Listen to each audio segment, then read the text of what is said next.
യഥാർത്ഥത്തിൽ അത് മറ്റൊരു സഭയുടെ ആഭ്യന്തര കാര്യമാണ്, ആഭ്യന്തര പ്രശ്നമാണ്. ആ സഭയുടെ സുന്നഹദോസ് എടുത്ത ഒരു തീരുമാനത്തിന്മേൽ യാക്കോബായ സഭയ്ക്ക് പ്രതികരിക്കേണ്ടതോ മറുപടി പറയേണ്ടതായോ ആവശ്യകതയില്ല.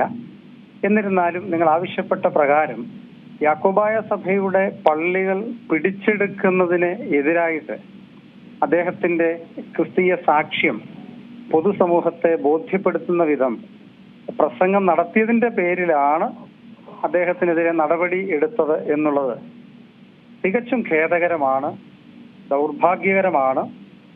പൊതുസമൂഹത്തിന് തെറ്റായ ഒരു സന്ദേശമാണ് നൽകുന്നത്. മറിച്ച് അദ്ദേഹം പള്ളികൾ പിടിക്കണം, യാക്കോബായക്കാരുടെ പള്ളികളിൽ കടന്നാക്രമിക്കണം, അവിടുത്തെ വിശ്വാസികളുടെ മൃതശരീരം തടയണം, സംസ്കരിക്കുന്നതിനെ തടസ്സപ്പെടുത്തണം എന്നായിരുന്നോ പറയേണ്ടിയിരുന്നത്? അതാണോ ഈ സുന്നഹദോസും ആ സഭയുടെ നേതൃത്വവും പൊതുസമൂഹത്തോട് പറയുന്നത്? യഥാർത്ഥത്തിൽ ആ തിരുമേനി ക്രിസ്തീയ മൂല്യങ്ങളെ മാത്രം ഉൾക്കൊള്ളിച്ചുകൊണ്ട് വിശുദ്ധ വേദപുസ്തകത്തെ അടിസ്ഥാനപ്പെടുത്തി ഈ കാലഘട്ടത്തിൽ വെല്ലുവിളികളെ അതിജീവിക്കുവാൻ ക്രിസ്തുവിന്റെ യഥാർത്ഥ ദൗത്യവാഹകരായി തീരണമെന്ന വലിയൊരു ക്രൈസ്തവ സന്ദേശമാണ് അദ്ദേഹം നൽകിയത്.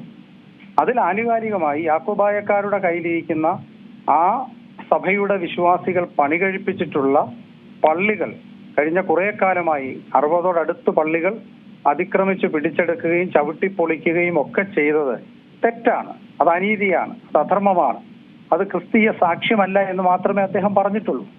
അതുകൊണ്ട് പള്ളിപിടുത്തമല്ല നമുക്ക് ആവശ്യം, വിട്ടുവീഴ്ചയാണ്, തിരിച്ചുകൊടുക്കലാണ്. ചുങ്കക്കാരനായ സക്കായി പറഞ്ഞതുപോലെ 1-ന് 4 വീതം മടക്കി കൊടുക്കുന്ന ഒരു അനുഭവത്തിലേക്ക് വരണമെന്ന് അദ്ദേഹം പറഞ്ഞപ്പോൾ ആ സത്യസന്ധമായി നീതിബോധത്തോടെ ധാർമ്മികതയോടെ പ്രതികരിച്ച ആ സഭയുടെ മെത്രാപ്പൊലീത്തയ്ക്കെതിരെ, അദ്ദേഹം ഒരു സീനിയർ മെത്രാപ്പൊലീത്തയാണെന്ന് ഞാൻ മനസ്സിലാക്കുന്നത്, അദ്ദേഹത്തെ ചുമതലകളിൽ നിന്നും മറ്റ് കാര്യങ്ങളിൽ നിന്നും ഒക്കെ മാറ്റി നിർത്തി ഒരു തീരുമാനമെടുത്തു എന്ന് പറയുമ്പോൾ ഇതൊരു തെറ്റായ സന്ദേശമാണ് പൊതുസമൂഹത്തിനും ക്രൈസ്തവ സമൂഹത്തിനും നൽകുന്നത്. അതുകൊണ്ട് അത് അവരുടെ ആഭ്യന്തര കാര്യമാണ്, അതിൽ ഞങ്ങൾക്ക് ഇടപെടേണ്ട യാതൊരു ആവശ്യവുമില്ല. എന്നിരുന്നാലും യാക്കോബായ സഭയുടെ പള്ളികൾ പിടിച്ചെടുക്കുന്ന അനീതിക്കെതിരെ ശബ്ദിച്ച അദ്ദേഹത്തിനെതിരെ എടുത്ത ഈ നടപടിയിൽ തികച്ചും വ്യക്തിപരമായി ഞാൻ പ്രതിഷേധിക്കുന്നു, പൊതുസമൂഹം പ്രതിഷേധിക്കുന്നു. ഞങ്ങളുടെ ഖേദം ഈ അവസരത്തിൽ രേഖപ്പെടുത്തുന്നു.